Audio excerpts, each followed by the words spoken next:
శ్రీ గురుచరిత్ర అధ్యాయం 26. శ్రీ గణేశాయ నమః. శ్రీ సరస్వత్యై నమః. శ్రీ గురుభ్యో నమః. నామధారకుడు పట్టరాని ఉత్సుకతో, స్వామి, శ్రీగురుడు విద్యావంతులైన ఆ మూర్ఖులను ఎలా సమాధానపరిచారు అని అడిగాడు. అందుకు సిద్ధముని ఇలా చెప్పారు. శ్రీగురుడు కొంచెం తీవ్రమైన కంఠంతో ఆ మూఢులకు ఇలా బోధించారు. నాయనలారా, మీరు ఈ విధంగా మాట్లాడడం దుస్సాహసమే అవుతుంది. ఎవరైనా వేద విధులం అనుకోవడం దురహంకారమే.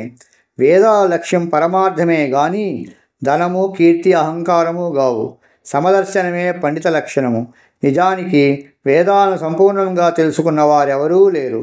వేదము ఆద్యంతరహితము, అపారము. దానిని పూర్తిగా తెలుసుకొనడం బ్రహ్మదేవునికే సాధ్యపడలేదు. పూర్వం భరద్వాజ మహర్షి వేదాన్ని సంపూర్ణంగా అధ్యయనం చేయదలచి బ్రహ్మచర్యం అవలంబించి బ్రహ్మదేవుని వరంతో 3 సార్లు దీర్ఘాయువు పొందాడు. 4 యుగాలు 5000 సార్లు పునరావృతమైతే బ్రహ్మకు ఒక పగలు. అటువంటిది పూర్వం భరద్వాజ మహర్షి బ్రహ్మచర్యంతో 3 బ్రహ్మ దివసాలు గురువు వద్ద వేదం నేర్వడానికి చాలక తపస్సు చేస్తే బ్రహ్మ సాక్షాత్కరించి, వేదం పూర్తిగా నాకే తెలియదు, నీకు వేదరాశిని చూపుతాను చూడు అని చెప్పి కోటి సూర్యుల కాంతితో వెలిగిపోతున్న మేరు పర్వతాల వంటి అపారమైన వేదరాశులను చూపాడు. భరద్వాజుడు అది చూచి భయపడి, అయ్యో, నేను ఇంతకాలము పఠించిన వేదమంతా కలిసి ఇందులో ఒక్క పిడికడైనా లేదే, వేదమంతా అధ్యయనం చేయడం ఎన్ని కల్పాలకైనా సాధ్యమవుతుందా అని తలచి, నాకు అవసరమైనది మీరే నిర్ణయించి ప్రసాదించండి అన్నాడు. అప్పుడు బ్రహ్మ అనంతమైన ఆ వేదరాశి నుండి 3 పిడికెళ్ళు తీసి అతనికి ప్రసాదించి, ఇదంతా అధ్యయనం చేసేంత వరకు నీవు జీవింతువుగాక అని వరమిచ్చాడు. కానీ ఆ 3 పిడికెళ్ళ వేదం అధ్యయనం చేయడమే అతనికి ఇంతవరకు పూర్తి కాలేదు. కనుక సాక్షాత్తు నారాయణుడే బాదరాయణుడిగా అవతరించి వేదాన్ని 4 భాగాలుగా విభజించి వాటిని పైలుడు, వైశంపాయనుడు, జైమిని, సుమంతుడు అను శిష్యులకు ఒక్కొక్క వేదం చొప్పున తెలిపాడు. వారు కల్పాంతం వరకు అభ్యసించి కూడా వాటిని పూర్తిగా తెలుసుకోలేకపోయారు. అటువంటప్పుడు అల్పాయుష్కులైన మీరు 4 వేదాలను సంపూర్ణంగా అధ్యయనం చేశామనుకోవడం ఎంత తెలివి తక్కువ.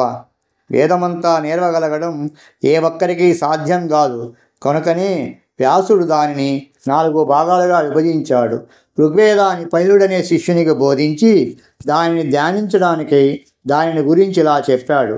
ఋగ్వేదానికి ఉపవేదము ఆయుర్వేదము, ఆత్రేయస గోత్రము, గాయత్రీ ఛందము. ఋగ్వేదానికి అధిదేవత బ్రహ్మ, ఎర్రని వర్ణము, తామర రేకుల వంటి కళ్ళు, సుస్పష్టమైన కంఠము, గిరజాల జుట్టు, వంక మీసము కలిగి 2 మూరల పొడవైన దేహం కలిగి ఉంటాడు. నీవు ఆ రూపాన్ని ధ్యానించు. దీనిలో చర్చ, శ్రావకము, చర్చకము, శ్రవణీయపారము, క్రమపారము, జట, రథక్రమము, దండక్రమము అనే భాగాలున్నాయి. ఆ క్రమం ప్రకారమే దానిని పారాయణ చేయాలి. ఈ వేదానికి అశ్వలాయని, సాంఖ్యాయని, శాకల, భాష్కల, మాండుకేయులనే 5 శాఖలున్నాయి. వాటిని ఆనాడు వ్యాసుడు పైలునికి చెప్పాడు గాని ఈనాడు వాటిని సంపూర్ణంగా చెవిన వారెవరు?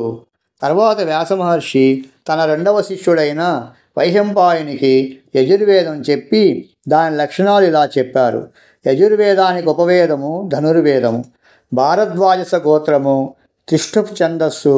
దీనికి రుద్రుడు అధిదేవత. సన్నగా ఉండి చేతిలో కపాలం ధరించి సుమారు 5 మూరల పొడవున్న తామ్రవర్ణ శరీరం కలిగి ఉంటాడు. దీనికి గల 85 శాఖలలో ఇప్పుడు 18 మాత్రమే మిగిలి ఉన్నాయి. యజుర్వేదము యజ్ఞ విధానాన్ని విశేషించి వివరిస్తుంది. మంత్ర బ్రాహ్మణ సంహిత అనేది దీనికి మూలము. ప్రతిపదము, అనుపదము, ఛందస్సు, భాష, ధర్మము, మీమాంస, న్యాయము, తర్కము అనే 8 దీనికి ఉపాంగాలు. శిక్ష, కల్పము, వ్యాకరణము, నిరుక్తము, ఛందస్సు, జ్యోతిషము అనే 6 అంగాలు దీనికి ఉన్నాయి. ఇంత విస్తారమైన ఈ యజుర్వేదాన్ని వైశంపాయనికి వివరించి చెప్పి వేదవ్యాసుడు 3వ శిష్యుడైన జైమినికి సామవేదాన్ని ఇలా వివరించాడు. దీనికి ఉపవేదము గంధర్వము, విష్ణువు అధిదేవత, జగదీశ్ ఛందస్సు, కాశ్యపస గోత్రము. దీని ధ్యేయమూర్తి మెడలో పూలదండ, మొలకు తెల్లని వస్త్రము, చర్మము, దండము ధరించి 6 మూరల పొడవు కలిగి ఉంటాడు. ఆయన శరీరఛాయ తెలుపు, శమము, దమము మొదలైన దైవీ సంపద గలవాడు. సామవేదానికి 1000 శాఖలున్నాయి. ఇట్టి సామవేదాన్ని పూర్తిగా పఠించిన వారెవ్వరూ లేరు. వ్యాసమహర్షి సుమంతుడనే శిష్యునికి అధర్వణ వేదము చెప్పి, దీనికి అస్తరూపము ఉపవేదము, గోత్రము బైజానకము, ఇంద్రుడు అధిదేవత, త్రిష్టుప్ ఛందస్సు.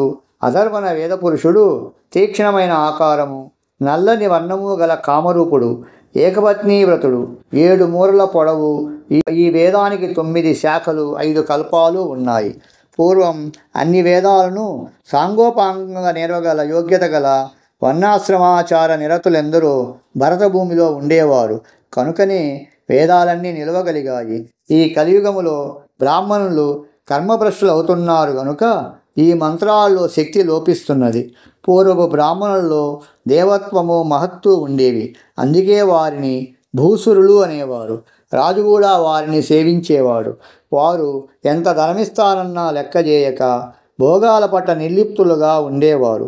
వేదాధ్యయన బలం వలన త్రిమూర్తులు కూడా వారికి ఆధీనులై ఉండేవారు. ఇంద్రాది దేవతలు కూడా వారిని సేవిస్తుండేవారు.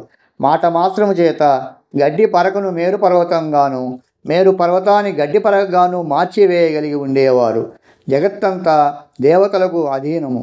దేవతలందరూ మంత్రాధీనులు. మంత్రాలన్నీ బ్రాహ్మణుల ఆధీనంలో ఉండేవి.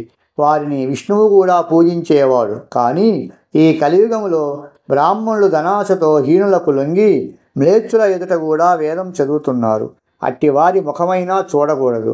అటువంటప్పుడు మీరు వేదవేత్తలమని బెర్రవీగుతూ ద్విజులందరినీ ఈ విధంగా అవమానించడం వలన మీకు ఒరిగేదేమిటి? మీకు ఇట్టి దుస్సంకల్పాన్ని ప్రేరేపించినదెవరు? మిమ్మల్ని మీరు పొగుడుకొని జయపత్రాలు పోగు చేసుకొనడమే గాక త్రివిక్రముని కూడా జయపత్రికను ఇవ్వమంటున్నారే. ఇలాంటి దురహంకారంతో లేనిపోని కష్టాలను కొని తెచ్చుకోవద్దు.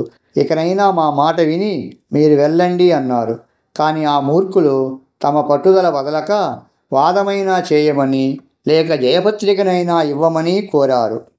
శ్రీదత్తాయ గురవే నమః. శ్రీ శ్రీపాద శ్రీవల్లభాయ నమః. శ్రీ నృసింహ సరస్వత్యై నమః.